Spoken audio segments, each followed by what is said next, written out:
sont pas dans le peuple de Dieu, qui sont quittés ailleurs.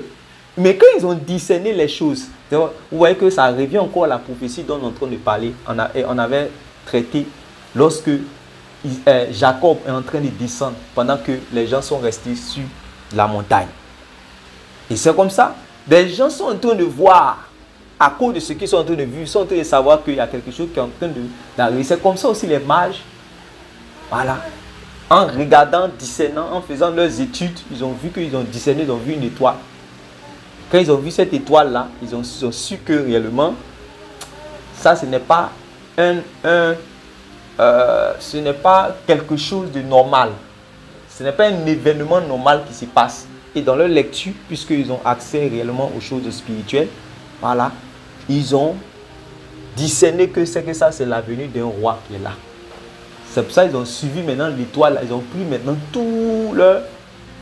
ils ont pris leur présent, puisqu'ils savent que c'est un roi qui doit aller honorer. Donc ils ont pris leur présent, ils ont suivi l'étoile. Quand ils ont vu que l'étoile s'est arrêtée à Jérusalem, là, ils sont venus maintenant poser la question dans le palais là-bas. Pendant qu'ils voient qu'il y a un roi qui est là, mais eux ils savaient que ce qui est en train de se passer dans le spirituel là, ça c'est plus terrible que ce qui se passe. C'est pour ça qu'ils n'ont même pas considéré. Ils disent que où est le roi des Juifs qui doit naître. Pourtant ils savent que Hérode c'est déjà un roi. Est-ce que vous voyez ça? Où est le roi des Juifs qui doit naître? Mais pendant ce temps-là, les gens de Jérusalem, là, les Jérusalémois, ils sont là, les Israélites, là, ils sont là, ils ne savent pas. Mais c'est qui? Les gens comme les Siméon, les gens comme les Anne, la prophétesse, puisque eux ils sont en prière, ils sont jeunes, ils sont en prière, ils méditent la parole, ils se sanctifient. Les gens comme les comment ils s'appellent là? Les parents de Jean-Baptiste. Vous voyez, ils arrivent à avoir une révélation pendant qu'il arrive à avoir une révélation pendant que il est où ça? Il est dans le temple. Il est dans le temple pendant qu'il était en train de faire c'était le temps de sacrifier puisqu'il était souverain sacrificateur. Vous voyez, Zacharie, le père de Jean-Baptiste, il était souverain sacrificateur. Voilà, il a reçu la révélation de l'ange Gabriel. Et l'ange Gabriel lui a dit qu'il y a quelqu'un qui allait venir précéder le Messie. Donc, s'il y a quelqu'un qui doit précéder le Messie, ça veut dire que le temps du Messie n'est plus loin. Mais c'est ceux qui sont réellement en intimité qui peuvent savoir. Ils n'ont pas forcément besoin d'aller faire des études des astres. Mais ils savent. Simeon n'avait pas besoin de faire des études des astres comme les mages. Mais ils savent que réellement des choses doivent se passer. Alléluia. Et c'est ça, c'est cette intelligence-là que je prie que Dieu nous donne d'avoir. Voilà, cette intimité. Pour que nous soyons d'actualité spirituelle. Pour que nous puissions savoir les choses réellement qui sont en train de se faire. Amen, amen. Voilà.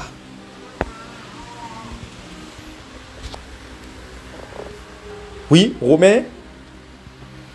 Amen. Romains 13, 11 à 12. On lit cela. Romains 13, verset 11 à 12. Romains 13, verset 11 à 12. Romains 13, verset 11 à 12. Oui. Cela importe d'autant plus que vous savez en quel temps nous sommes. C'est l'heure de vous réveiller enfants du sommeil. Car maintenant, le salut est plus près de nous que lorsque nous avons cru. La nuit est avancée, le jour approche. Amen. Vous voyez ça?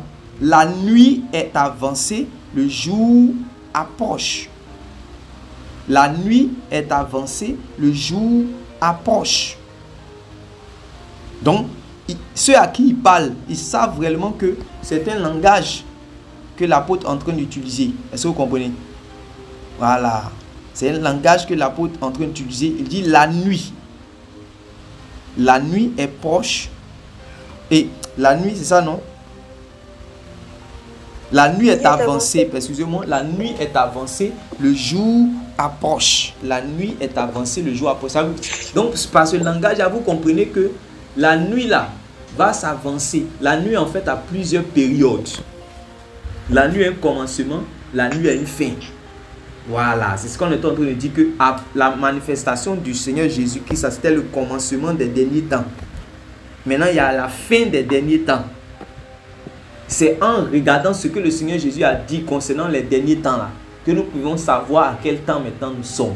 Mais si nous ne veillons pas aux paroles prophétiques, si nous ne veillons pas aux paroles prophétiques qui sont sorties de la bouche du Seigneur, de la bouche des prophètes, de la bouche aussi de quelques apôtres, nous n'allons pas savoir à quel temps nous sommes. Voilà. Et c'est en fonction de ce temps-là que l'apôtre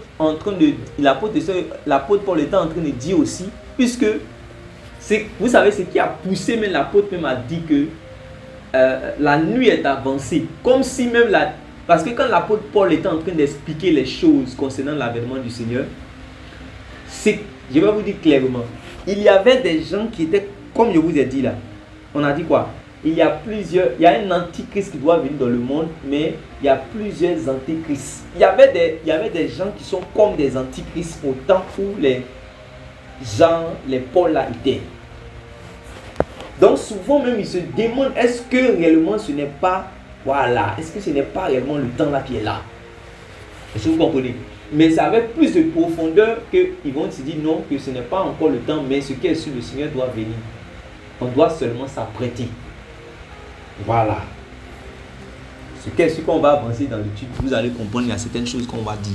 Donc, vous voyez qu'on est en train de parler de la nuit. Voilà, en train de parler de la nuit. Oui. La nuit est avancée, le jour approche. Il nous rendra la vie dans 2 jours, voilà. 2000 ans. Donc, il nous rendra la vie dans combien de jours? 2 jours. Voilà. Il nous rendra la vie dans 2 jours. Maintenant, 2 jours là. Quand vous prenez dans Psaume 90, verset 2. Psaume 90, pardon. Prenons Psaume 90. Psaume 90.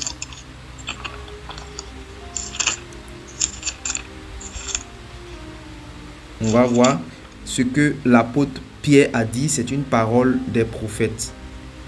Et plus particulièrement, le prophète David. David, qui était roi, c'était un prophète. On va lire le passage. Lisez Psaume 90, verset 4. Regardez. Regardez ce que David dit. Car 1000 ans sont à tes yeux comme le jour d'hier, quand il n'est plus, Stop. et comme une veille de la nuit. Stop. Il dit, car 1000 ans sont à tes yeux comme le jour d'hier quand il n'est plus. Le jour d'hier quand il n'est plus là, ça fait combien de jours?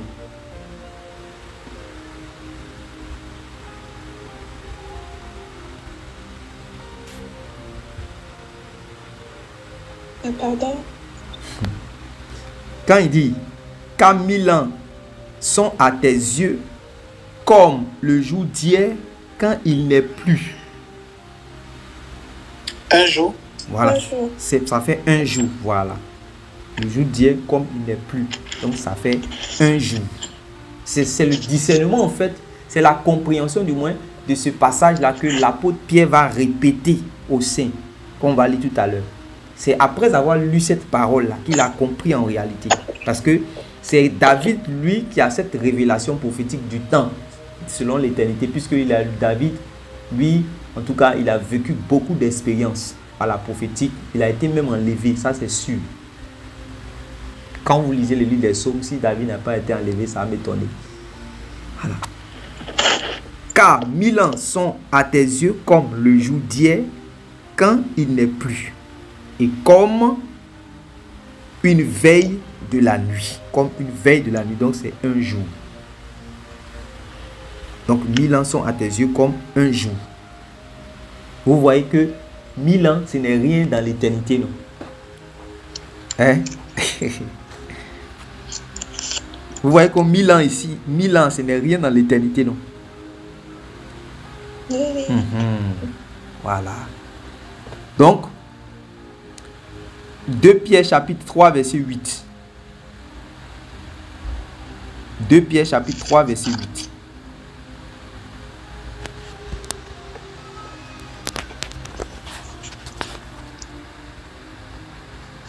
2 Pierre chapitre 3, verset 8. Enfin, soyez tous animés des mêmes pensées 2 Pierre, et des mêmes sentiments. 2 Pierre chapitre 3, verset 8.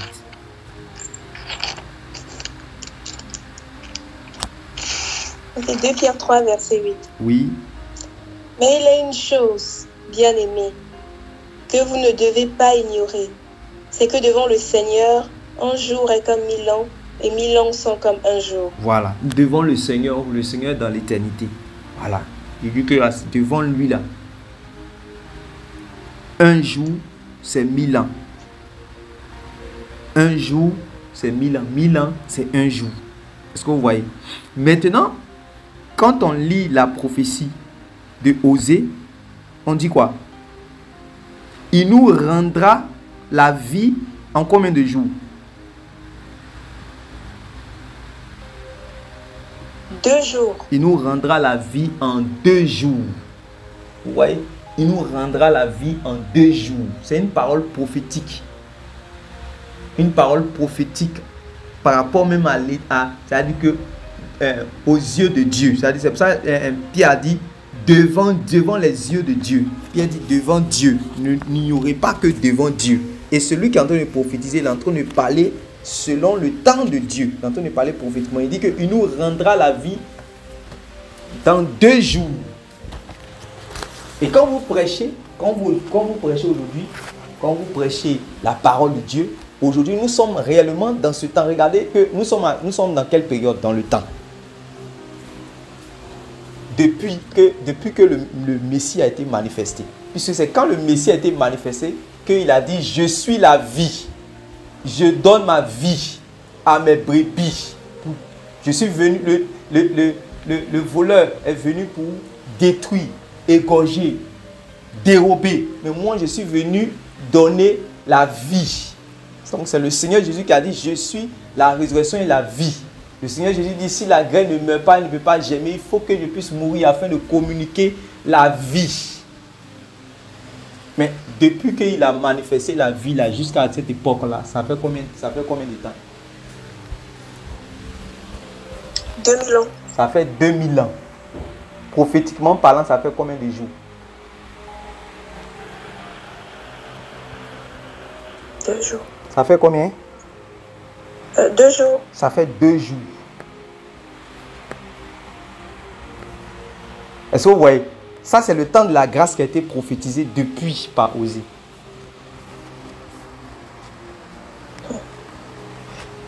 Je ne sais pas si vous comprenez, je ne sais pas si vous voyez ce qu'on est en train de dire. Il dit, il nous rendra la vie. Il nous rendra la vie en 2 jours. Puisque actuellement, quand nous prêchons, c'est le Christ qui donne la vie aux morts. Quand nous prêchons, c'est pour faire passer des gens de la mort à la vie. C'est pas ça? De la mort à la vie. Des ténèbres à la lumière. Donc, de la mort à la vie. Nous étions morts par nos offenses. Mais quand nous avons entendu l'évangile, nous sommes passés de la mort à la vie. Maintenant, regardons depuis quand, comment on appelle ça même, ce travail-là a commencé de se faire. Ça a commencé de se faire depuis que le Christ lui-même a été manifesté. Il a confié le relais à ses apôtres. Et les apôtres ont continué jusqu'à ce que nous arrivons aujourd'hui. Nous sommes au 20e siècle là. Nous sommes réellement, ça fait 2000 ans. Et 2000 ans là, réellement, ça équivaut réellement à ce que nous sommes en train de voir à combien de jours? 2 jours. Donc vous voyez comment la parole est juste. Vous voyez? 2 jours, puisqu'on dit que 1000 ans là, ce n'est rien aux yeux de Dieu, ce n'est qu'un jour. Maintenant, pendant ces 2 jours-là, le Seigneur, réellement, c'est pour rendre la vie aux gens. C'est pour cela que nous sommes dans cette période de grâce pour rendre la vie aux gens. C'est pour ça que nous ne sommes pas dans un temps de condamnation, dans un temps de jugement, de condamnation. Prêchons pour donner la vie aux gens. Prêchons. Quand on voit quelqu'un qui est mort là, faisons tout pour qu'il puisse revenir à la vie. Parce qu'il y a un temps où c'est-à-dire qu'il y a un temps qui va arriver où il n'y aura plus cette possibilité. Si tu vois quelqu'un qui est un païen qui est mort, travaille de sorte à ce que cette personne puisse réellement venir à la vie. Si tu vois un frère qui est tombé, qui est en train de mourir, ne cherche pas réellement à le tuer encore à terre. C'est-à-dire qu'à l'assassiner en même temps. Non, il faut l'amener à la vie. C'est le temps de rendre la vie. Actuellement, ça on appelle le temps de la grâce. C'est un temps de miséricorde. Voilà. Quand il dit par exemple que, quand il dit l'année de grâce, dans Luc chapitre 4, verset 19, quand il parle de l'année de grâce, c'est de ça qu'il parle. C'est un langage ici aussi. L'année de grâce, c'est un langage prophétique, c'est un langage spirituel. Quand il parle de l'année de grâce, ça veut dire qu'il est en train de parler du temps de la grâce. L'année là symbolise le temps de la grâce. Le temps de la grâce là, ça a été fixé par les prophètes depuis Osée. Il dit 2 jours. Retenez bien ces choses pour que vous puissiez savoir en quel temps nous sommes. 2 jours, c'est ça actuellement dans lequel nous sommes. C'est-à-dire que le Seigneur n'est plus loin. C'est pour cela que vous pouvez entendre des choses qu'on n'entendait pas avant. C'est pour cela que vous pouvez entendre publiquement des gens dire. C'est-à-dire que dans l'actualité, vous pouvez entendre des choses que les gens ne disaient pas avant. Parce que le temps est arrivé. Il nous rendra la vie en 2 jours. N'oubliez jamais cette parole, n'oublions pas cette parole. Il nous rendra la vie en 2 jours. On nous parler en fait de la période où la période de la communication de la vie, la période de la grâce, la période où les gens vont passer de la mort à la vie.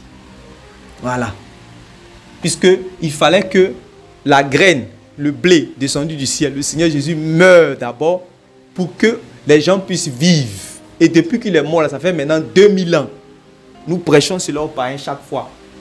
2000 ans, ça fait 2 jours. Nous allons nous rendre la vie en 2 jours. C'est ça qui est là. Est-ce que vous comprenez cela? Amen. Voilà. Maintenant, on dit quoi? Le 3e jour. Le 3e jour, il nous relèvera. Très bien. Voilà. Le 3e jour, il nous relèvera. Alléluia.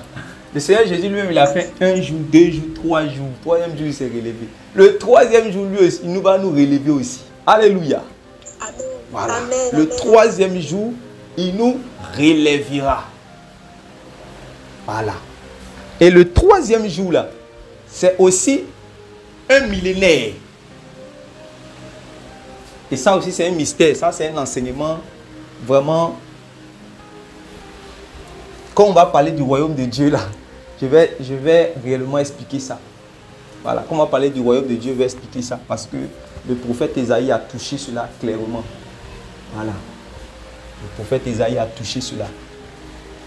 Donc, le 3e jour, vous voyez, non? Ça fait... Le 3e jour, c'est aussi un millénaire. Si les 2 jours ont été des millénaires, donc le 3e jour, c'est un millénaire. Mais comment ce millénaire-là va se passer?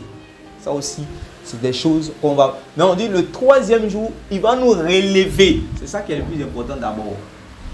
Avant de parler des millénaires, on dit le 3e jour, il nous relèvera. Amen. Le 3e jour, il nous relèvera. Ça veut dire que tu es où et puis on te relève. Le 3e jour, il nous relèvera. Donc, oui. Maintenant, on dit, quand il nous relèvera, oui. Et nous vivrons devant lui. Et nous vivrons maintenant devant lui. Ouais, non. Le 3e jour, il nous relève. C'est pour que nous puissions maintenant vivre devant lui. Voilà. Quand vous lisez par exemple 1 Corinthiens, disons 1 Corinthiens, chapitre 15. 1 Corinthiens chapitre 15. Donc on a déjà vu les 2 jours. On est en train de voir le 3e jour. Le 3e jour, comment ça va commencer? Qu'est-ce qui va ouvrir le 3e jour? Qu'est-ce qui va manifester le 3e jour? Comment le 3e jour va commencer? 1 Corinthiens chapitre 15. Vous avez pris 1 Corinthiens chapitre 15? Oui, oui. Lisez d'abord. Lis le verset Lis le verset, à partir du verset 19, comme ça, puis on descend. Lis le verset 19. 1 Corinthiens 15. Lis le verset Verset 19. 19. Oui. Si c'est dans cette vie seulement que nous espérons en Christ, nous sommes les plus malheureux de tous les hommes. Mais maintenant, Christ est ressuscité des morts. Il est les prémices de ceux qui sont morts. Amen. Est-ce que vous comprenez? Car puisque... Attends d'abord, s'il te plaît. Voilà. Il dit, mais maintenant Christ est ressuscité des morts. Il est les prémices de ceux qui sont morts. Ouais. Il est les prémices de ceux qui sont morts. Maintenant, lui, il l'explique. Oui, vas-y. Car, puisque la mort est venue par un homme, c'est aussi par un homme qu'est venue la résurrection des morts. Voilà. Donc, il est les prémices aussi de la résurrection des morts. Il est les prémices de la résurrection des morts. Est-ce que vous comprenez ça? Donc, comme Christ a fait 3 jours, et le 3e jour, il est ressuscité d'entre les morts, il prophétisait aussi cela. C'était une prophétie de tous ceux qui vont croire en lui, qui vont placer leur confiance en lui dans la résurrection. Donc eux aussi, ils vont avoir aussi ce mystère-là, mais ça sera prophétique. Vous voyez ça? Voilà. Donc c'est aussi par un homme qu'est venue la résurrection des morts. C'est aussi par un homme qu'est venue la résurrection des morts. Donc comme Christ est ressuscité, les autres aussi qui croient en lui vont avoir part à cette résurrection. Donc si Christ n'était pas ressuscité, c'était pas possible pour nous. C'est pour cela il disait chaque fois à ses disciples qu'il est préférable pour vous que je m'en aille. Il faut que le Fils de l'homme puisse mourir. Il faut.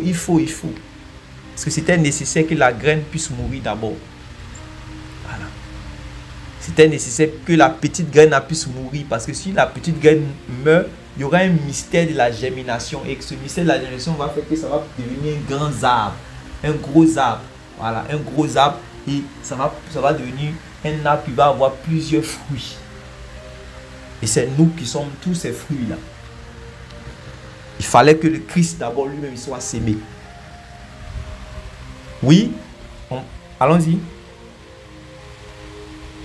Car et comme tous meurent en Adam, de même aussi tous revivront en Christ. Voilà. Donc, lisons maintenant le verset. À partir du verset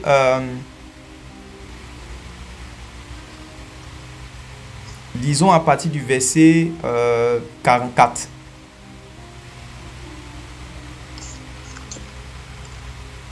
Verset 44. Oui, allons-y vite. Verset 44. Il est semé corps animal, il ressuscite corps spirituel. S'il y a un corps animal, il y a aussi un corps spirituel. C'est pourquoi il est écrit, le premier homme, Adam, devint une âme vivante. Le dernier Adam est devenu un esprit vivifiant. Mais ce qui est spirituel n'est pas le premier. C'est ce qui est animal. C'est ce qui est spirituel. Ce qui est spirituel vient ensuite. Le premier homme, tiré de la terre, est terrestre. Le second homme est du ciel. Tel est le terrestre, tels sont aussi les terrestres. Et tel est le céleste, tels sont aussi les célestes. Et de même que nous avons porté l'image du terrestre, nous porterons aussi l'image du céleste. Ce que je dis, frères, c'est que la chair et le sang ne peuvent hériter le royaume de Dieu, et que la corruption n'hérite pas l'incorruptibilité. Amen. Vous voyez, les frères à qui il parle, voici. Les frères à qui il parle, ils sont faits de chair et de sang. Est-ce que vous comprenez? Ils sont faits de chair et de sang. Nous qui sommes là, nous sommes faits de chair et de sang. Donc même si tu crois au Seigneur Jésus et que tu te sanctifies, tu marches la sainteté, comment? Tant que tu es fait de chair et de sang, tu ne peux hériter le royaume de Dieu. Est-ce que vous croyez à cette vérité-là?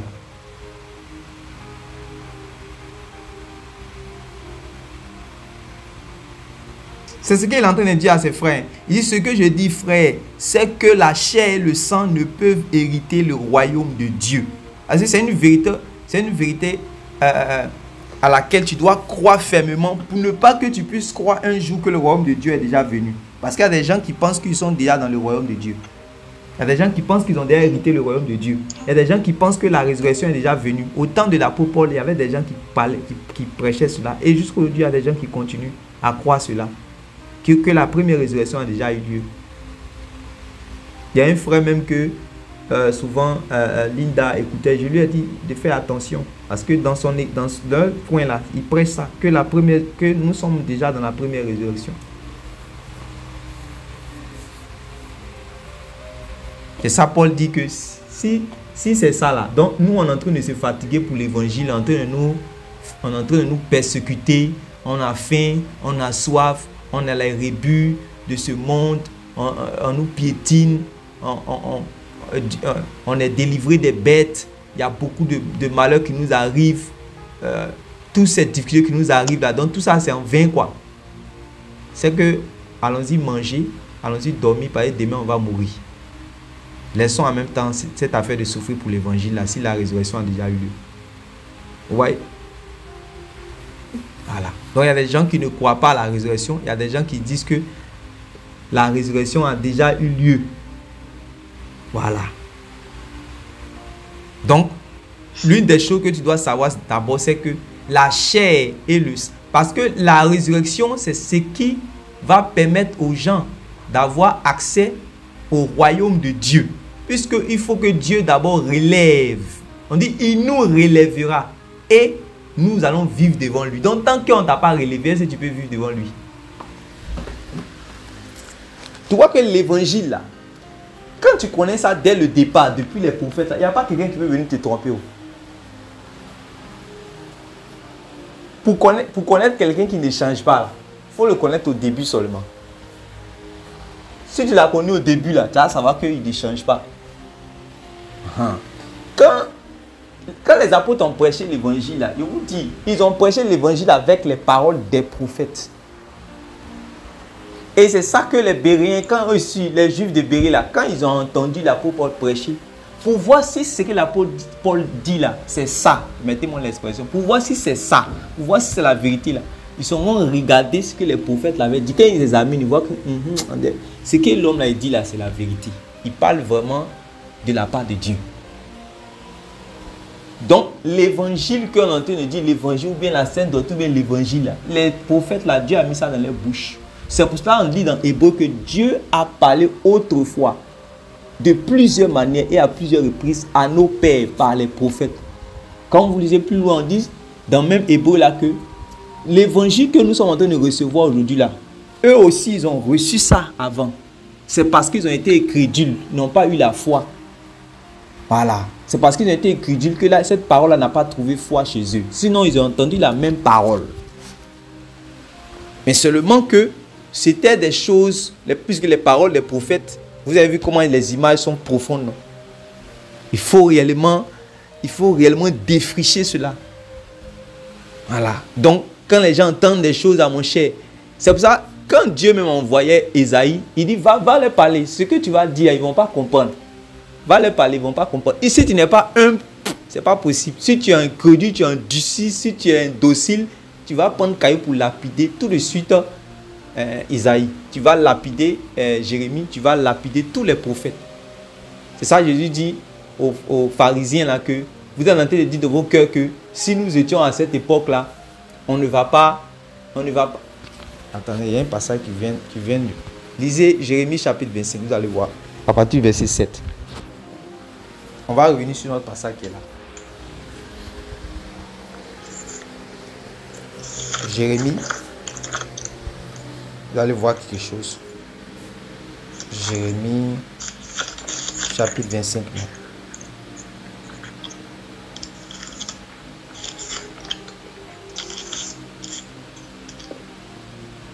Jérémie.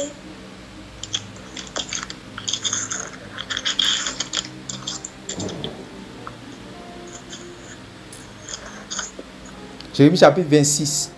Oui, Jérémie chapitre 26.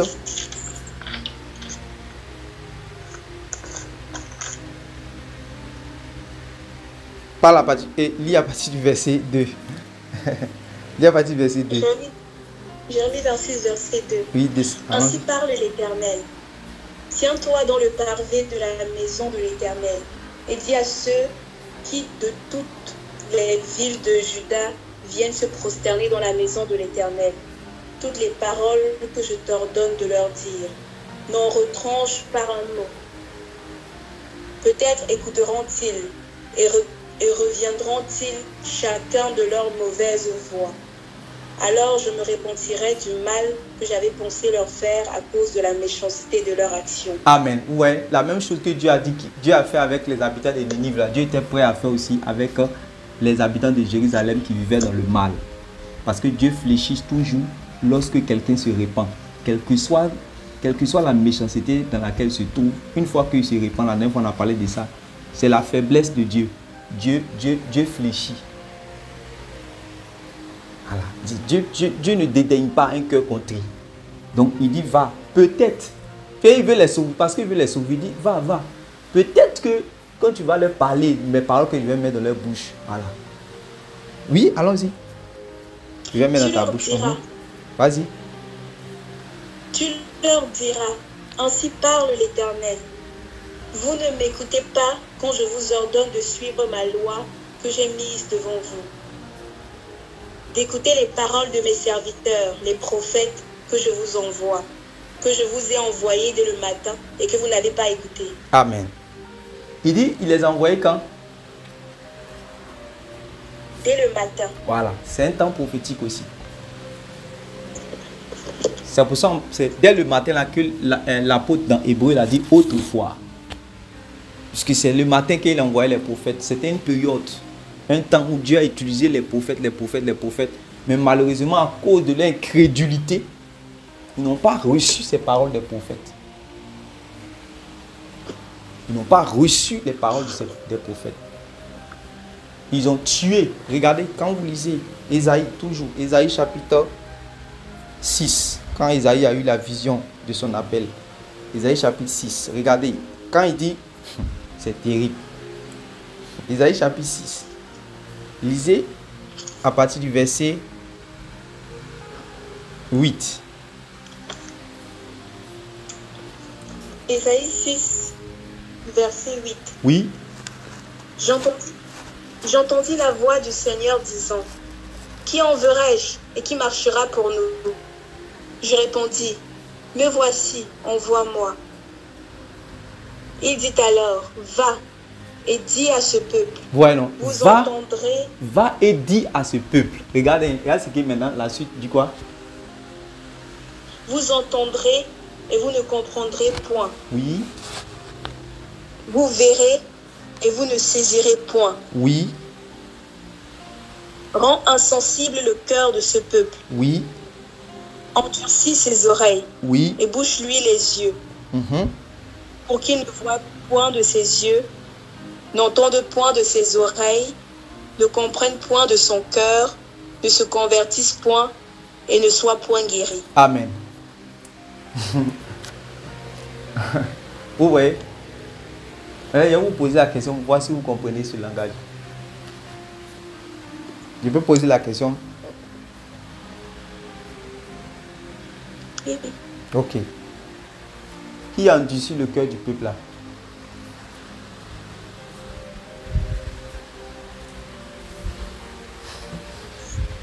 Qui veut répondre?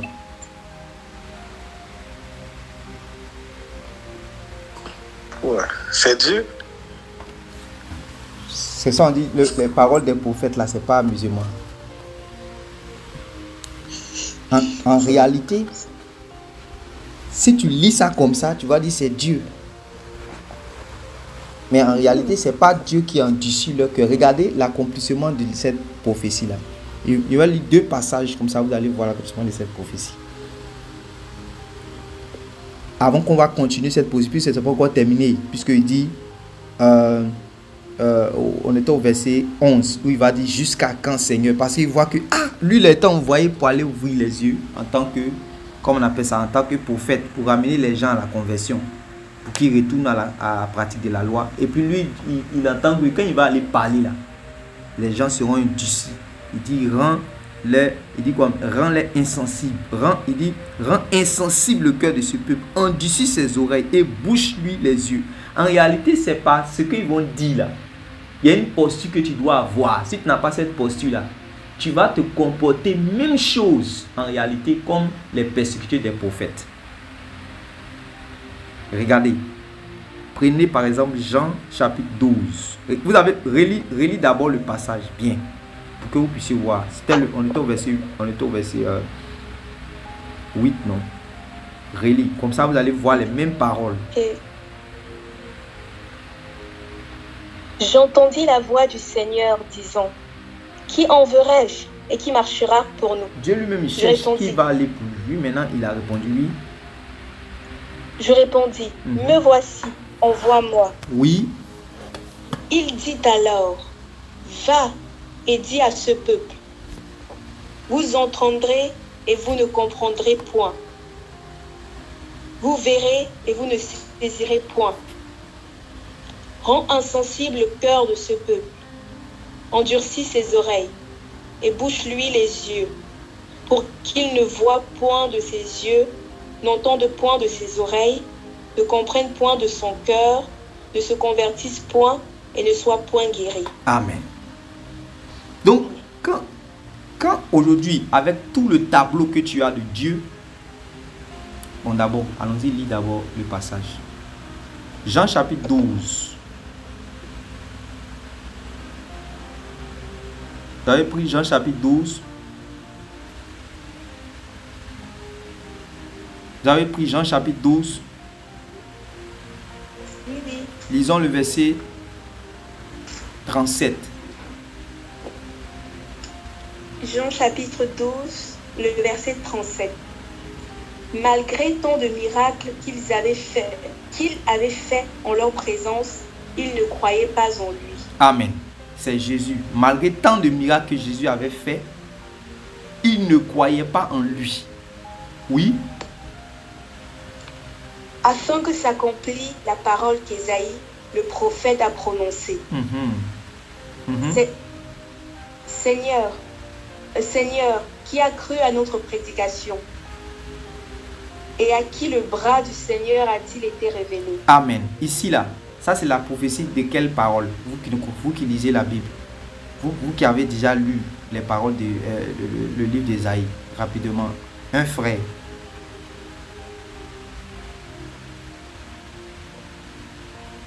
Frère Olivier, c'est quelle parole? Ésaïe 53. Voilà, frère Christian, que Dieu te bénisse. Ésaïe 53. Donc ça ne concerne pas ce qu'on a lu tout à l'heure. Maintenant, regardez ce que Jean dit. Aussi ne pouvait-il croire parce qu'Ésaïe a dit encore. Voilà. Il dit aussi ne pouvait-il croire parce qu'Ésaïe a dit encore. Oui. Il a aveuglé leurs yeux. Il a aveuglé leurs yeux. Oui. Et il a endurci leur cœur. De peur qu'ils ne voient des yeux, qu'ils ne comprennent du cœur, qu'ils ne se convertissent et que je ne les guérisse. Maintenant, pour qu'on soit sûr même que c'est le passage qu'on vient de lire là, le verset 41 dit quoi? Ésaïe dit ces paroles lorsqu'il vit sa gloire et qu'il parla de lui. Voilà. Ésaïe dit ces choses-là. Ésaïe dit ces choses lorsqu'il vit sa gloire et qu'il parla de lui. C'est quand Ésaïe a vu sa gloire. Ésaïe a vu sa gloire dans quoi? Dans Ésaïe chapitre 6. J'ai vu la gloire de l'Éternel. C'est la première fois que la gloire de l'Éternel s'est révélée à Ésaïe. C'est clair? Amen. Voilà. Donc il est en train de parler du Seigneur Jésus. Dit, les gens n'ont pas cru en lui. Voilà. Parce que Ésaïe avait dit qui a cru à notre prédication et à qui le bras du Seigneur a-t-il été révélé. Ça fait 1. Il dit aussi, Ésaïe ne pouvait-il pas croire du moins parce qu'Ésaïe a dit encore, il a aveuglé leurs yeux, il a endurci leur cœur, de peur qu'ils ne voient des yeux, qu'ils ne comprennent du cœur, qu'ils ne se convertissent point et que je ne les guérisse. Maintenant, je vous pose la question. C'est pas pour sauver les hommes que Jésus-Christ, Dieu a envoyé le Seigneur Jésus. Comment encore il ne veut pas qu'ils ne se convertissent pas? Donc, vous voyez que ici, là, le langage est vraiment codé. Est-ce que vous me suivez même? Oui. Regardez quand le Seigneur parle dans Jean chapitre 9. Quand il a fini de guérir celui qui était aveugle de naissance. Qu'est-ce qu'il va dire aux pharisiens?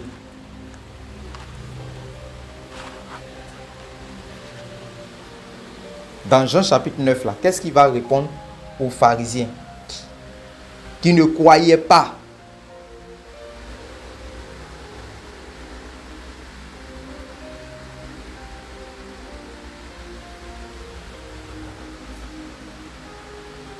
Jean chapitre 9, verset 40. Jean chapitre 9, le verset 39 à 41. Lisez ça. Jean chapitre 9, verset 39 à 41.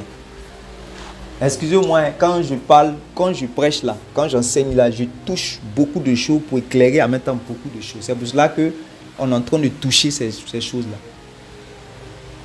C'est pourquoi en fait, on puisse comprendre que l'évangile là, ceux qui ont prêché ça premier là, ce n'est pas les apôtres.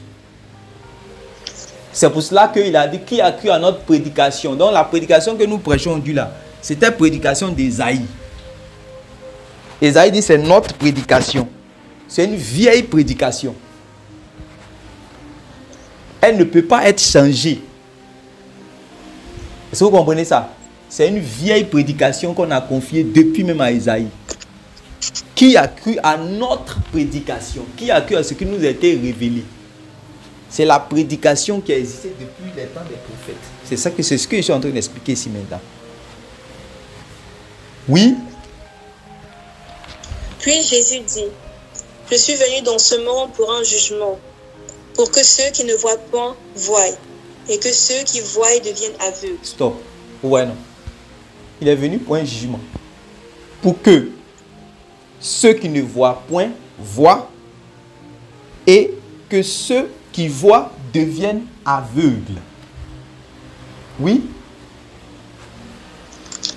Quelques pharisiens qui étaient avec lui, ayant entendu ces paroles, lui dirent, nous aussi, sommes-nous aveugles? Ouais, non. Nous aussi, les pharisiens, ils sont pharisiens, mais ils ont aussi des juifs. Nous aussi, sommes-nous aveugles?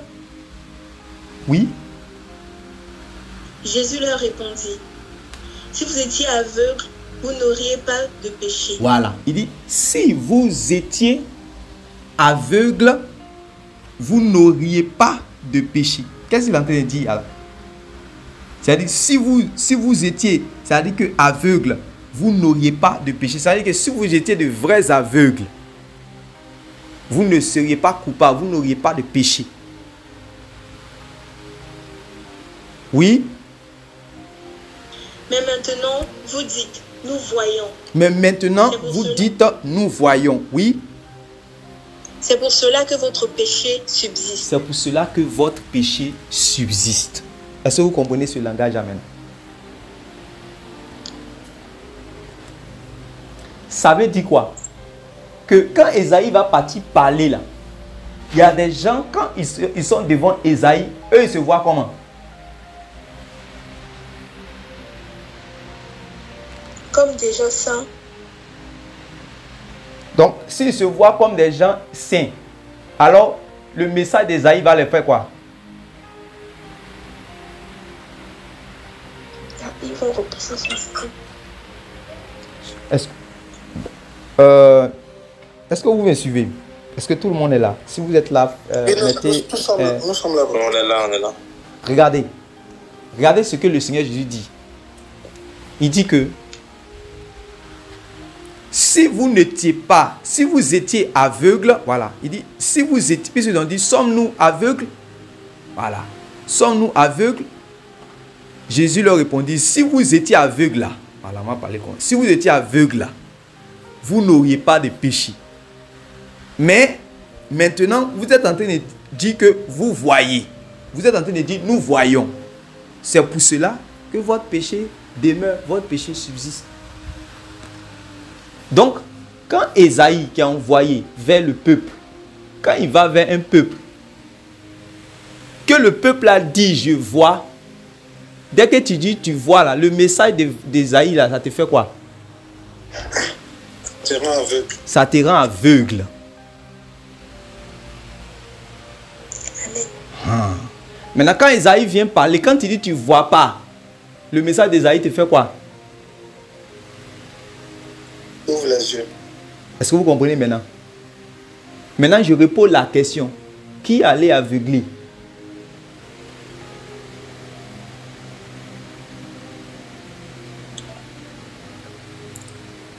C'est l'homme lui-même, papa. Par son orgueil. Vous voyez comment le langage prophétique est codé? C'est comme ça. Codé même. Voilà.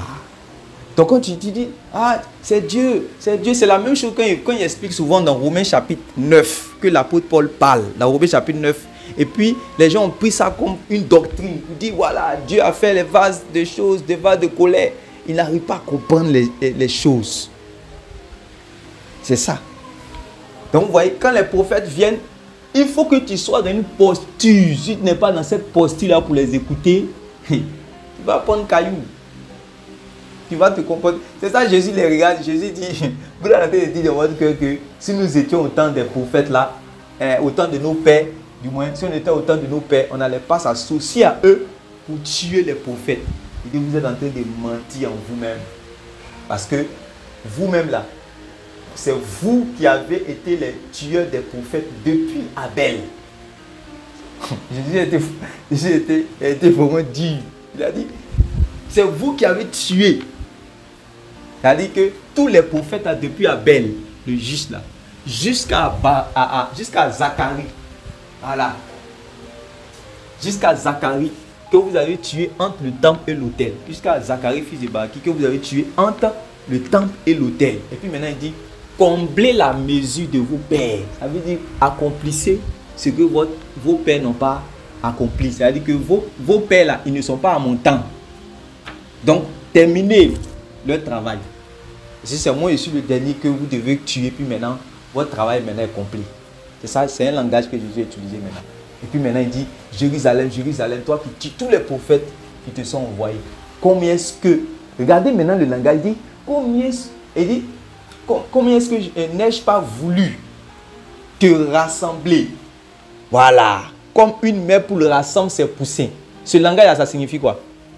Quand il dit, combien n'ai-je pas voulu te rassembler?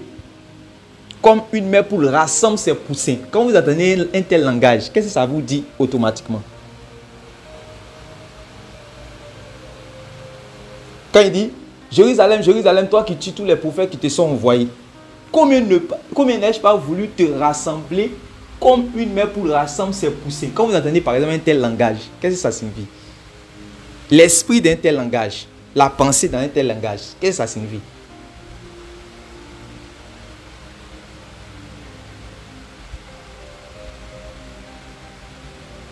Sœur Aurélia, les frères.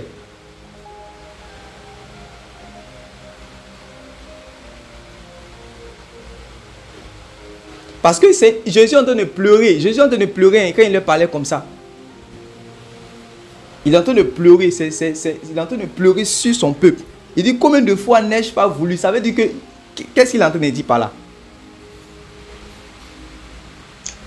Qu'à de nombreuses reprises déjà par les prophètes, il a voulu sauver ou ramener le peuple d'Israël à lui. Mais ouais. Ils sont endurcis. Ça veut dire que Dieu veut les sauver. Et comme tu viens de dire, que même tu viens d'ajouter encore même par les prophètes, ça veut dire que Dieu voulait les sauver depuis longtemps. Donc, ne nous laissons pas, ne nous trompons pas en lisant réellement le verset que Isaïe dit que Dieu dit à Isaïe, va, je vais mettre mes paroles dans ta bouche. Quand tu vas parler, ils seront endurcis, ils rendent insensibles, tout et tout, tout et tout. Ici, c'est un langage prophétique par rapport à ce qu'il est en train de constater. Il sait que c'est un peuple endurci. Mais dans son cœur, Dieu lui-même dans son cœur, là, il veut les sauver. Parce que Dieu n'a jamais voulu lui-même perdre quelqu'un comme ça, jamais. Ça, c'est le cœur de Dieu qui est là. Dieu veut que tous les hommes soient sauvés. Ce passage que l'apôtre Paul dit là, ce n'est pas en son temps que ça a existé. De toute éternité, Dieu veut que les hommes soient sauvés. C'est comme ça que vous devez comprendre ce passage-là. de toute éternité. Dieu veut. Donc on dit car Dieu a tant aimé. C'est Dieu a tant aimé. C'est depuis le ciel là-bas qu'il a aimé. Quand il y a les hommes sur la terre, Dieu a tant aimé. Donc, quand Dieu est en train de parler à Esaïe là, ne pensez pas que Dieu a tant aimé là. Ça dit que, comment on appelle ça, ça est toujours dans son cœur. Mais quand il regarde le peuple à qui il est en train d'envoyer Esaïe là, quand il voit le mouvement d'Esaïe, il sait que Esaïe, ça a chauffé sur Esaïe. C'est puis il parle maintenant prophétiquement. Voilà. Esaïe comprend par ce langage qu'il a affaire à un peuple. Et tous les prophètes, c'est pour ça même certains prophètes, même ils disaient non Seigneur, je ne peux pas aller, Seigneur, je ne veux pas. Parce qu'ils savent, Dieu dit va, je vais rendre ton fond dur, n'aie pas peur, il faut partir. Voilà. Et souvent aussi, réellement, vous êtes confrontés à cela. Nous sommes confrontés à cela lorsque nous allons vers réellement des peuples qui sont... Maintenant, il dit, quand ce peuple-là qui est en face de ci, ils ont reconnu qu'ils sont aveugles, alors ils vont voir. Mais dès qu'il dit qu'eux, ils voient, alors ils vont demeurer aveugles, en fait. C'est-à-dire que leur péché demeure. L'aveuglement dont il est en train de parler, là, en fait, c'est l'état de péché que réellement... Voilà, donc, je ne sais pas si vous avez compris réellement, c'est cette parenthèse qu'on a ouverte. Est-ce que vous avez compris? Amen, oui, amen. C'est clair. Voilà. Donc, j'étais en train... On a ouvert la parenthèse pour nous dire qu'en réalité, ces choses-là avaient été annoncées d'avance. C'est pour ça que le prophète Osée a dit, il nous relèvera dans 2 jours. Et le 3e jour, voilà. Et le 3e jour, c'est ça non? Il nous rendra la vie, excusez-moi, il nous rendra la vie dans 2 jours. C'est ça, il nous rendra la vie dans 2 jours. Et le 3e jour, maintenant, il va nous relever. Et je nous disais qu'en réalité, tout ça, ce sont des paroles prophétiques, mais il faut vraiment être humble. Tu peux même demander en ce moment où le prophète parle là même prophète, qu'est-ce que cela veut dire? Tu peux faire comme l'eunuque éthiopien. Qu'est-ce que cela veut dire? C'est l'attitude que Dieu veut qu'on ait. Mais quand on dit que non, ça là, automatiquement, on prend caillou. Quand le prophète commence à dire que la vierge sera enceinte, on prend caillou en même temps. Vous voyez, non? Parce qu'on n'est pas humble. Or, c'est comme ça Dieu fait les choses. Dieu veut seulement conduire les hommes dans la... Quand vous lisez le livre de Psaume 25, versets 8 à 9, on dit il conduit les humbles. Il conduit les humbles.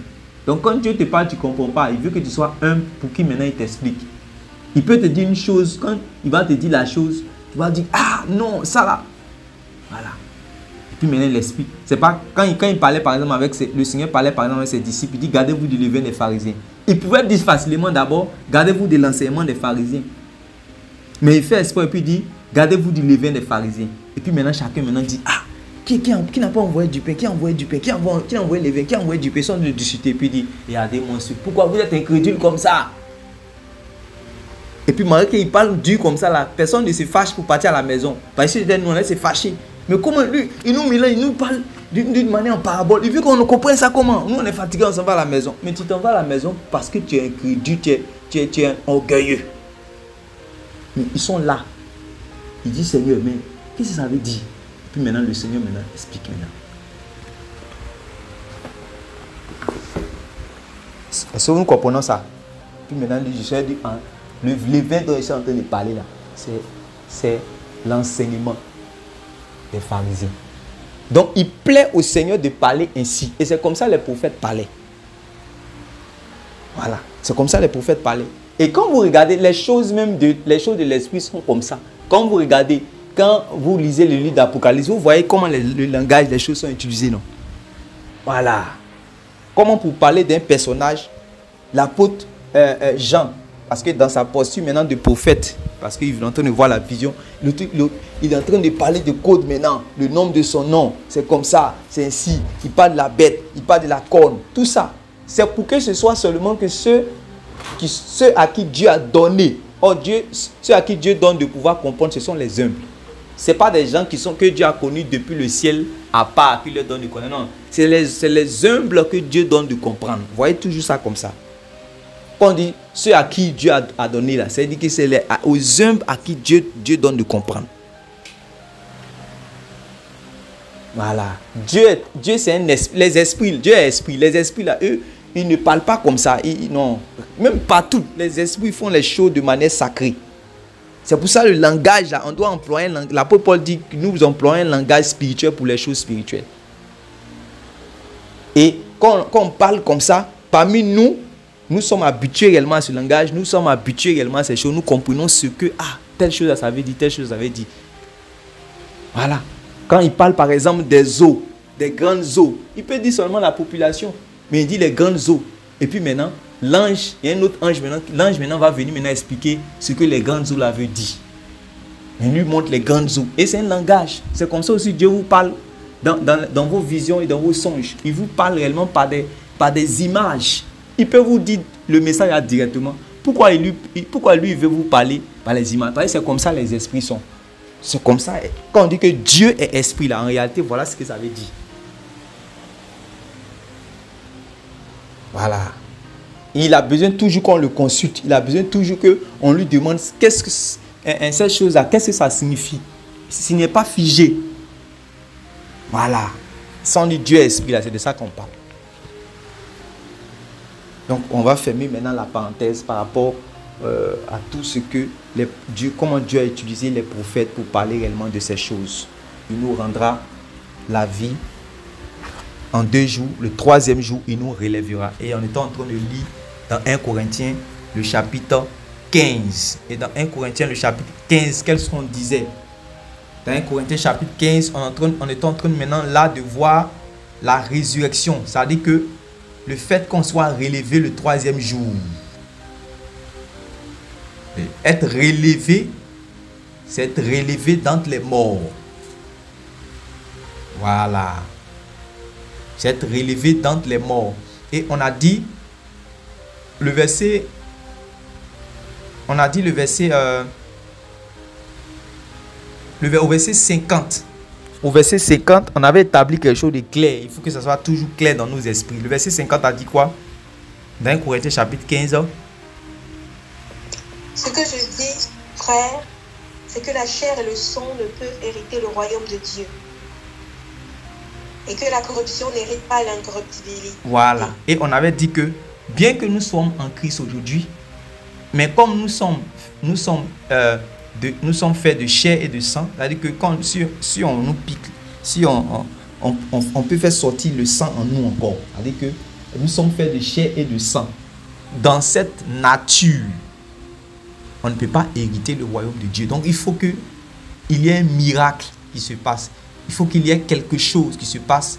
Voilà, un événement qui se passe pour que nous ayons une autre forme, pour que nous ayons une autre nature afin de pouvoir hériter le royaume de Dieu. Vous comprenez ça maintenant, non? Il faut que nous ayons une autre nature. Oui? Allons-y. Voici, je vous dis un mystère. Maintenant, ce que nous sommes maintenant, c'est cette autre nature-là, c'est un mystère. Oui? Nous ne mourrons pas tous, mais tous, nous serons changés. En un instant et en un clin d'œil à la dernière trompette. C'est-à-dire que le changement, c'est le changement qui va se faire en un instant, en un clin d'œil. Quand vous lisez, c'est ce qui est écrit littéralement. C'est notre changement pour ceux qui seront vivants à l'avènement du Seigneur Jésus là. C'est ça qui va se faire en un instant, en un clin d'œil. Comme nous sommes en train de lire là, comme ça. Et ça va se faire quand? Ça va se faire quand? C'est écrit? La trompette sonnera. À la dernière trompette. Oui. La dernière trompette. Oui.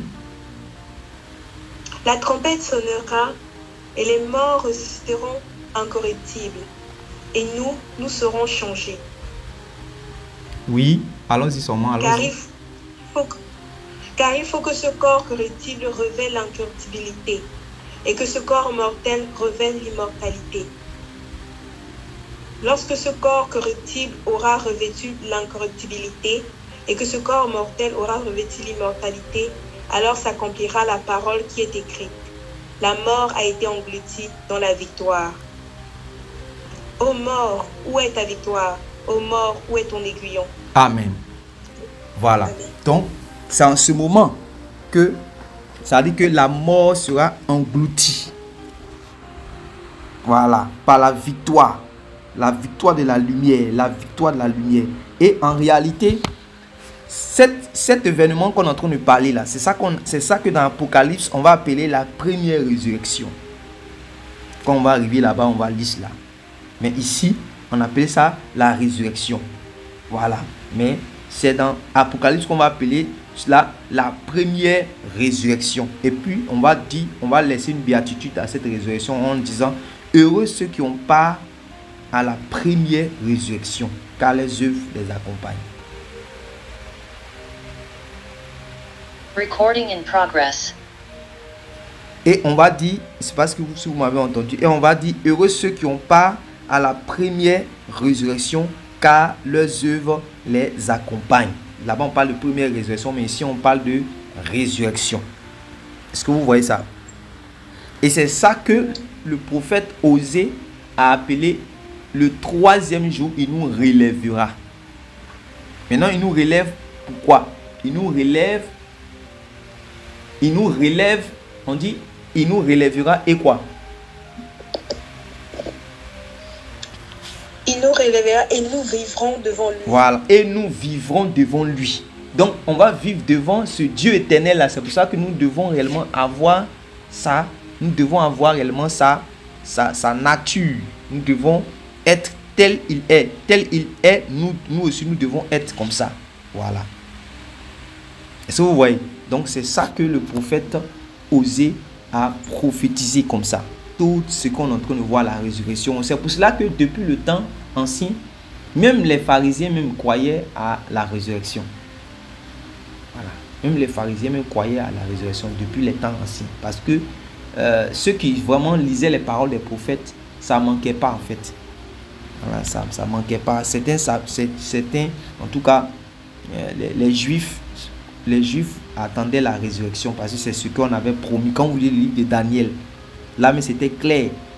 Voilà, dans le livre de Daniel, Daniel chapitre 12, on va lire ça.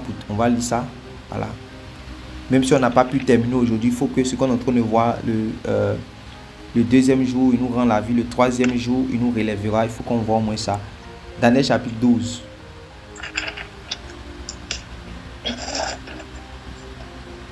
Daniel chapitre 12. Daniel chapitre 12.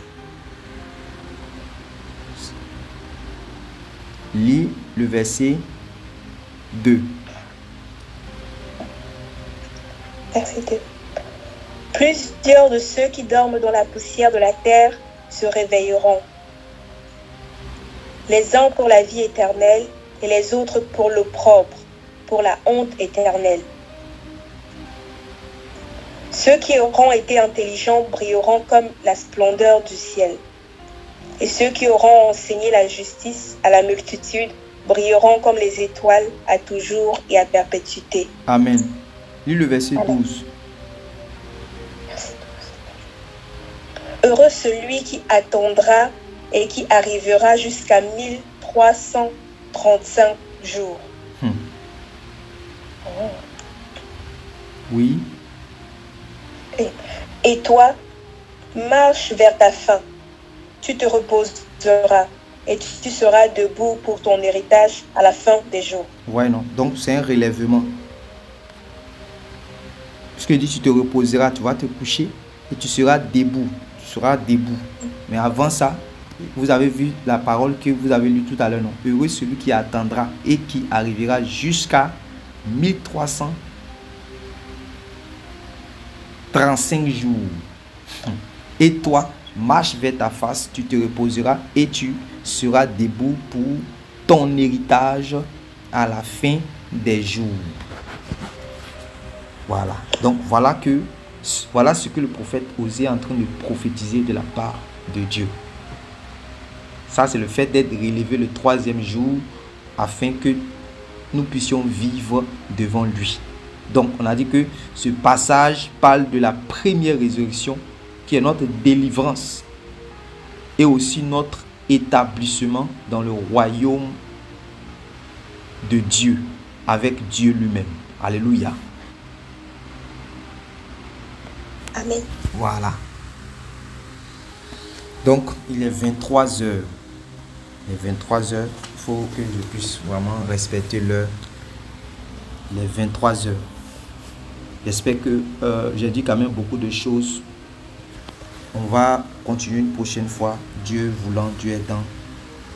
Est-ce que vous avez vraiment des questions que vous avez, pendant que j'ai dit, on a parlé vraiment de beaucoup de choses. Il y a des questions, il y a des choses que vous voulez comprendre. On va en parler.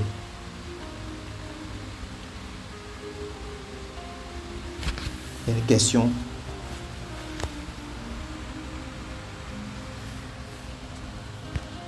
Les frères et sœurs, est-ce que vous avez des questions comme ça posées, comme ça va vous aider? Amen. Oui. J'ai une petite question. Quand on a parlé que l'avènement du Seigneur, quand le Seigneur Jésus est venu dans sa chair, c'était là le commencement de la fin des temps. Le commencement de la fin des temps. Bon, je voulais demander avant ça, avant que le Seigneur Jésus ne vienne, les temps qui étaient avant, est-ce que on peut aussi dire que c'était aussi les temps de la nuit, ou bien c'est seulement ces temps-ci maintenant qui sont les temps de la nuit? Je ne sais pas si c'est un peu bizarre ma question, si on comprend un peu bien. Non, c'est pas bizarre. Prophétiquement parlant, c'est ce qu'on vient de dire là. Dieu, c'est pour ça qu'il a fait exprès de lire le passage. Il a fait exprès de nous donner le passage de Jérémie chapitre 26.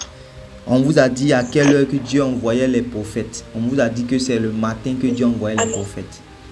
C'est tous ces passages-là, on lit ça comme ça, mais Dieu est en train de parler spirituellement. Voilà. Que c'est le matin qu'il envoyait les prophètes. C'est pour cela, dans Hébreu, on a dit qu'il y a le temps qu'on appelait autrefois et il y a le temps qu'on appelait les derniers temps.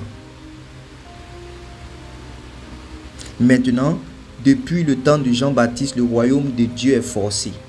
Donc, depuis ce temps-là, on est en train de... C'est-à-dire que le royaume, regardez, c'est à partir du moment où Jésus est venu, où Jean-Baptiste est venu, qu'on a commencé à dire que le royaume de Dieu est quoi?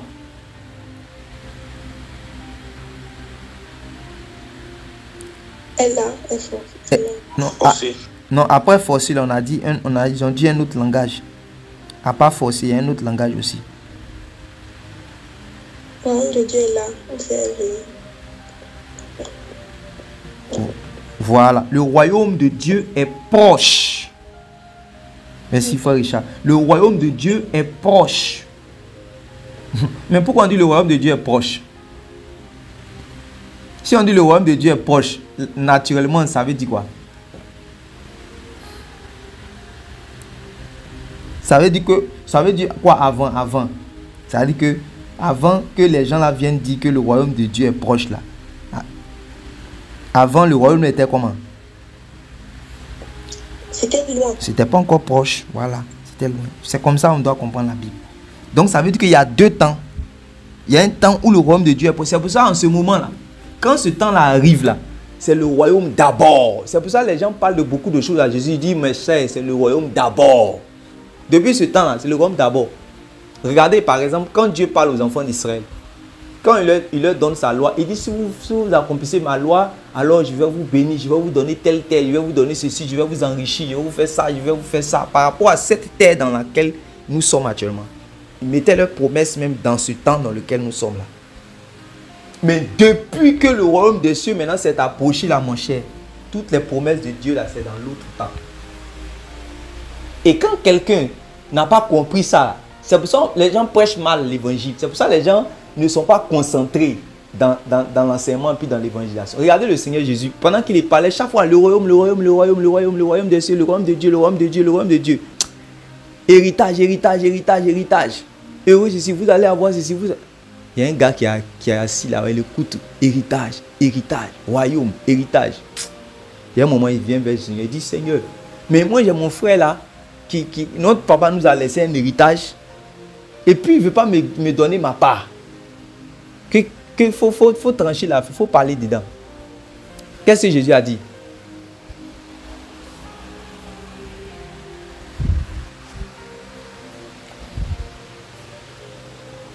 Qu'est-ce que le Seigneur a répondu à cet homme?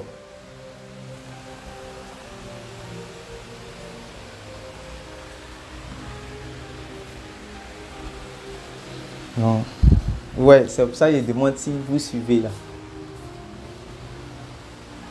Qui m'a établi. Qui m'a établi juge pour juger réellement votre affaire d'héritage. Qui m'a établi juge. Bon, c'est une affaire terrestre. Jésus, il est beaucoup sage. Il peut régler cette affaire-là tranquillement. Mais il est en train de montrer que son cahier, c'est-à-dire qu'il est concentré. Il est concentré sur sa feuille de route. Faut pas vous aller, c'est une manière de dire, il ne faut pas, on va le distraire. Où il est là, il est concentré. C'est un message qui est là. Sinon, il peut donner une parole. Il est sage. Il peut régler cette affaire tranquillement. C'est le Seigneur qui a donné la sagesse à Salomon pour régler les affaires des hommes. Ou bien c'est qui? C'est pas le même Seigneur là. C'est le même Seigneur là qui a donné la sagesse à Salomon pour régler les affaires des hommes. Le même pouvait réellement, le jour où il y avait 2 prostituées, et puis il y avait cette affaire d'enfant qui est mort. Et puis l'autre voulait qu'on découpe l'enfant en 2. Salomon a eu une sagesse pour que l'affaire soit réglée. Vous pensez que c'est qui? C'est Dieu qui a donné c'est Dieu qui a donné la sagesse là à Salomon. Le même est là en chair. On lui pose la question pour régler aussi une affaire. Et puis il dit que il n'a pas été envoyé juge, il n'a pas été envoyé pour juger les affaires des héritages. Ça veut dire que le Seigneur peut régler ça même, il pouvait régler ça. Mais il est en train de montrer que il faut rester concentré. Parce que quand le royaume des cieux est proche, il faut rester concentré. Je ne suis pas en train de dire que les choses de cette vie ne sont pas importantes. Mais en réalité, il y a plus important que ça. Voilà ce que vous devez comprendre de manière équilibrée. Il y a plus important que ça. C'est-à-dire qu'on ne sera pas en train de dire que celui qui travaille ne travaille plus. Celui qui va à l'école qui n'a plus à l'école. Celui qui est marié qui se sépare. Parce que à un certain moment, quand on prêchait le royaume comme ça, quand vous lisez Corinthiens chapitre 7, vous voyez l'esprit dans lequel même les gens étaient. Ils étaient dans un esprit dans lequel même, mon cher, se marier là, si tu es marié là, c'est pour aller te créer des problèmes encore dans ton affaire du royaume. Donc, il vaut mieux rester simple. N'oubliez pas que lorsque le Seigneur Jésus a parlé dans les affaires du mariage, les disciples ont demandé, si c'est comme ça, c'est mieux en même temps. Par exemple, nous, notre ciel, on ne veut pas louper, c'est mieux en même temps de rester comme ça. Puis Jésus a été clair. Jésus a dit clairement que ce que vous êtes en train de dire là, ce n'est pas donné à tout le monde de comprendre. Donc, vous voyez les affaires du royaume, non? Ce n'est pas amusement. Si tu es mal marié, tu peux rater le royaume de Dieu. Tu es allé avoir un travail bizarre, tu peux rater le royaume de Dieu.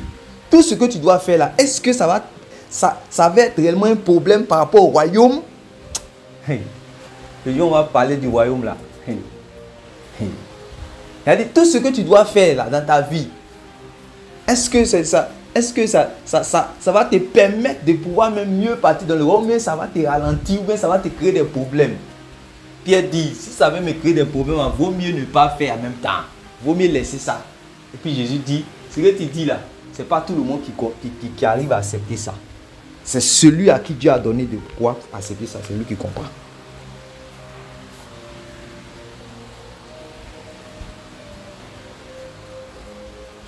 Amen, amen. Donc, la question de la sœur Linda, c'était quoi? Amen. La question de la sœur Linda, c'était quoi? Non, j'ai compris. Non, repose la question, quoi. Repose la question, s'il te plaît, quoi. Ah, ok. Ma question, c'était que, comme le Seigneur est venu là, et comme sa venue, c'était le début, de la fin des temps, est-ce que les temps qui étaient avant que le Seigneur n'apparaisse, les temps des prophètes là, est-ce que c'était déjà la nuit? Puisqu'on dit que c'est notre temps-ci qui est la nuit, est-ce que les temps-là étaient déjà la nuit ou c'était le jour? Voilà. Maintenant, selon toi, c'était quel temps?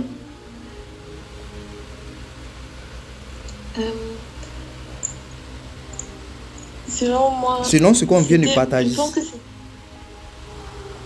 pense que selon moi, c'était encore le jour. Voilà, c'était encore le jour. Puisque même dans les manières, même dans la prédication, les choses changent. Tu vois que plus le royaume des cieux maintenant est proche. Le royaume de Dieu est proche. Donc, c'est les intérêts du royaume d'abord. Voilà. Même les promesses de Dieu, j'ai bien expliqué tout à l'heure. Les promesses de Dieu avant, c'était l'héritage des Canaan terrestre. Mais maintenant, là, c'est le royaume de Dieu, royaume de Dieu, royaume de Dieu, royaume des cieux, royaume des cieux. On pose question par rapport aux affaires de cette vie. Jésus dit, mon cher, il faut te concentrer sur ce que je suis en train de dire là. Depuis là, il faut te concentrer sur ça d'abord. Recherchez premièrement le royaume de Dieu. Les autres choses, Dieu va vous donner ça. Ça veut dire que le langage même a changé. Ça veut dire que maintenant c'est le royaume d'abord. Est-ce que vous comprenez ça? Voilà. Mais il parle comme ça parce que c'est comme par exemple, on est en train de jouer un match de football. Je vais dire comme ça, dans un match, n'importe basket, tout ça, toutes ces choses. Maintenant vous êtes à la dernière minute. À la dernière minute, tu ne joues pas comme tu jouais comment on appelle ça même, les premières minutes. Dans les premières minutes là, même si c'est Côte d'Ivoire avec Brésil, mais c'est pas Real de Madrid avec Africa Sport, tout ça là. Ça c'est un club de Côte d'Ivoire. Même si Real de Madrid joue avec Africa Sport, les premières minutes là, les gens vont se faire des passe-passe pour essayer de se regarder, passe ici d'abord. Voilà, c'est toujours un match, ça commence comme ça. Et ça, c'est une manière pour vous dire que c'est le début. Mais quand c'est à la dernière minute, on ne joue pas comme on jouait avant. Voilà, on cherche le goal. Ouais, on cherche le goal. On cherche le but. Un micro qui est ouvert. Et quand c'est à la dernière minute, on cherche le but. Et en réalité, c'est comme ça. Quand la fin des temps a commencé, le but, le goal, l'objectif, la vision, c'est le royaume. C'est pour ça que le Seigneur dit, il dit, petit troupeau, ne crains pas, petit troupeau. Votre Père a jugé bon de vous donner le royaume. Concentrez-vous sur le royaume. Regardez mon message, ça vous montre quel horizon, ça vous montre quelle direction. Suivez la direction là seulement. Laissez ce que vous êtes en train de vivre là. Ne vous inquiétez pas de ça. Regardez où mon message vous montre. Regardez là-bas. Suivez la direction là seulement. Voilà. Donc, à partir de ce temps-là, c'est parce qu'il faisait nuit. Et c'est ça que, comment il s'appelle? L'apôtre Paul a dit dans Romains chapitre 13 qu'on a lu. On a bien lu le passage. Dans Romains chapitre 13. Il dit que ce n'est pas en fait le temps. Puisque le salut est plus proche de nous que lorsque nous avons cru. C'est pas ce qu'il a dit? Le salut est plus proche de nous que lorsque nous avons cru. Dans Romains chapitre 13. Là. Donc, puisque le salut est plus proche, ça veut dire qu'avant c'était un peu loin. Maintenant le salut est plus proche. Du cela importe d'autant plus que vous savez en quel temps nous sommes. C'est l'heure de vous réveiller en fin du sommeil, car maintenant le salut est plus près de nous que lorsque nous avons cru. Le salut est plus près de nous parce que le royaume de Dieu là s'approche. Voilà. Donc, il y a des choses dans lesquelles quelqu'un ne doit pas se mettre parce que le royaume est là. Voilà. C'est pour cela que, regardez, tous ceux, et je vais terminer par là, tous ceux à qui le Seigneur a fait la grâce de vivre réellement l'expérience d'être ravis pour aller dans le ciel, pour aller dans le paradis de Dieu, pour venir dire à son peuple. Parce que quand ces gens-là retournent, le Seigneur souvent leur donne un mandat, un message. Il dit, va dire à mon peuple. Ça peut être une femme, ça peut être un homme. Il dit, va dire à mon peuple. Ça peut être même un enfant même de 15 ans. Mais tellement le Seigneur est pressé, il ne va pas regarder s'il est pasteur d'abord. Il ne va pas regarder s'il est prophète d'abord, s'il est apôtre d'abord. Il dit, va dire à mon peuple. Et il leur laisse un message. Tu ne vas jamais voir quelqu'un qui va venir. Il va dire, le Seigneur m'a dit de venir vous prêcher la prospérité. Vous avez déjà vu ça? Même ceux qui prêchent la prospérité, le jour il dit que le Seigneur les envoie au ciel là. Il ne peut pas venir dire que le Seigneur lui a dit que de venir prêcher. Ce n'est pas possible. C'est que ce n'est pas là-bas, il est parti. Je n'ai jamais vu. Même ceux qui sont des chevronnés dans fait des évangiles de prospérité là. Il y a d'autres qui, en tout cas selon leur témoignage, ils ont dit que Dieu les a fait grâce, le Seigneur Jésus les a fait grâce d'aller. Quand ils reviennent, même si ils vont retourner à leur prédication 3 semaines après, ou bien 3 mois après les avertissements, mais quand même au moins ils ont dit ce que le Seigneur les a dit. Ils ont dit que le Seigneur nous a dit, répentez-vous. Le message est lequel ils viennent. Répentez-vous. Et puis après il dit, le Seigneur est à la porte. Le Seigneur Jésus revient. Sanctifiez-vous. C'est les 2 messages. Quand le royaume est là, on est concentré. Si le Seigneur Jésus vient demain, vous pensez que tous ceux qui prêchent la prospérité vont prêcher prospérité?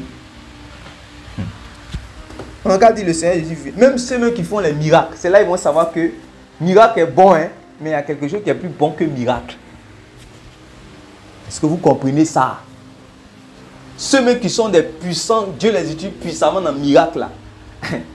S'ils savent que demain, Jésus nous donne rendez-vous demain, Jésus nous donne rendez-vous ce dimanche, il est là, il dit qu'il arrive. Tu vas voir dans chaque église, il va prêcher le miracle.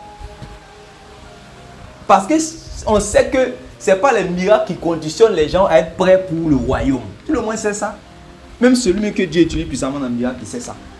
Donc ce jour-là, il va avoir l'intelligence quand même de dire, mon cher, je sais que Dieu fait les miracles ici, mes chers, que chacun range sa vie. C'est pour cela que tous ceux qui quittent le ciel viennent sur la terre et puis viennent avec un message de la part du Seigneur Jésus. C'est ça qu'ils vont dire.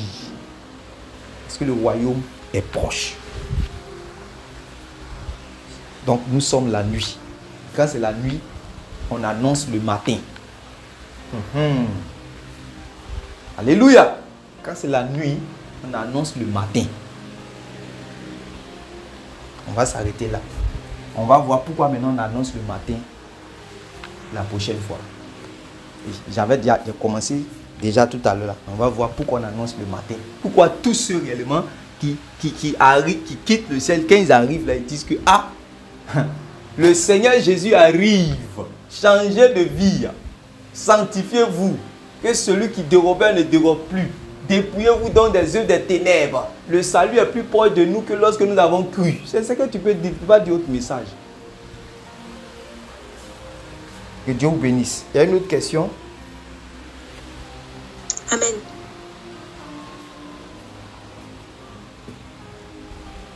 Est-ce qu'il y a une autre question?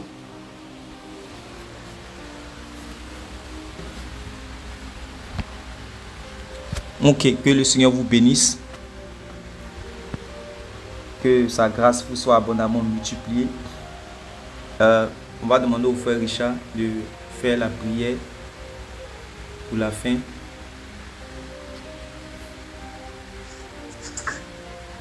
Amen. Amen. Père éternel, nous voulons te rendre grâce pour ce message que tu nous accordes, Seigneur, de recevoir à point nommé. C'est un privilège, mon Dieu, que nous puissions entendre des paroles de la vie. Seigneur, nous croyons que nous ne méritons pas, mais certainement tu nous envoies encore ta parole pour nous éclairer. Et dans ce temps, Seigneur mon Dieu de soi, afin que nous, qui sommes des enfants de jour, nous nous comportons effectivement comme des enfants de jour.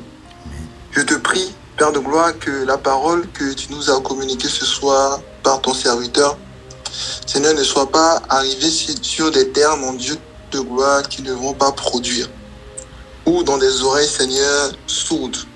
Seigneur, que ces paroles reçues, nous puissions les garder dans nos cœurs. Seigneur, les serrer dans nos cœurs.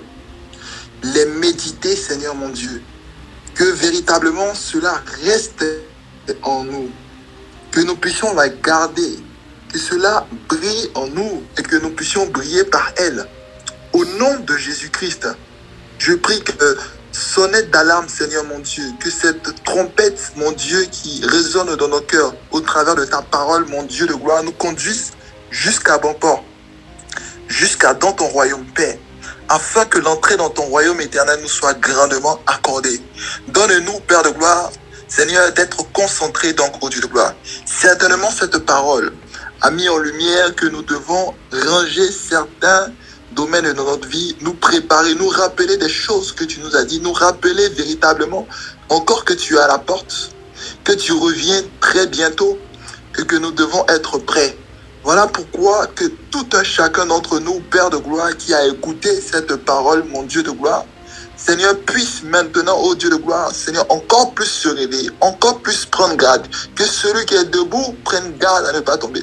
Que celui, éternel, mon Dieu, qui était coupé, fatigué, puisse réellement, ô Père de gloire, se relever et continuer la marche. Seigneur, mon Dieu, je prie véritablement, ô Père de gloire, pour tout un chacun d'entre nous, Seigneur, mon Dieu. Père éternel, qu'aucun d'entre nous, ô Dieu de gloire, Seigneur, ne néglige tes paroles. Ne néglige, Seigneur, parce que Christ, tu as dit que nous devons prendre garde à la manière dont nous écoutons ta parole. Seigneur, mon Dieu, accorde à chacun d'entre nous de prendre garde, Seigneur, mon Dieu. Seigneur, vraiment de garder. Tu as dit, vous êtes heureux si vous savez ces choses, pourvu que vous les mettez en pratique, Seigneur. Une chose est d'entendre, oui, Seigneur, Père de gloire. Une autre, Seigneur, est aussi, ô Dieu de gloire, Seigneur, de l'observer, de la mettre en pratique. Parce que le temps est proche, Seigneur, mon Dieu. Merci, mon Dieu, pour ce message. Merci pour ce temps bénissant, ô Dieu de gloire. Merci pour ton serviteur que tu as encore utilisé une fois de plus pour, Seigneur, bénir ton peuple, Seigneur, par ta parole, Seigneur, de vérité et de vie. Merci, Seigneur, d'avoir mis dans le cœur de tes enfants de se connecter, Seigneur, mon Dieu, parce qu'ils sont venus entendre, Seigneur, ta parole, mon Dieu de gloire. Je prie que tu nous permettes, mon Dieu de gloire, de nous encore retrouver, Seigneur, selon ta grâce, Seigneur, ô Dieu de gloire, dans ta sainte présence, mon Dieu. Merci, Père de gloire. Nous te recommandons cette nuit, Seigneur, Père de gloire, ô Dieu, et tous les prochains jours, Seigneur, mon Dieu, de réunion. Que ton nom soit béni et glorifié, toi qui vis éternellement, au nom de Jésus-Christ. Amen. Amen. Amen. Amen. Amen, amen, amen. Gloire à Dieu. Vraiment, bonne nuit Amen. à chacun de nous. Voilà, allons avec les bénédictions que vraiment le Seigneur nous donne par ce moment de prière que le frère a dirigé. Et vraiment que Dieu nous bénisse. Et on va vous envoyer après, par la grâce de Dieu, des enregistrements pour que vous puissiez aussi réécouter. Donc, comme Amen. le serviteur de Dieu a dit tout à l'heure, allons mettre en pratique la parole de Dieu. Que Dieu vous bénisse. Au revoir. Amen. Bonne nuit. Amen. Bonne nuit.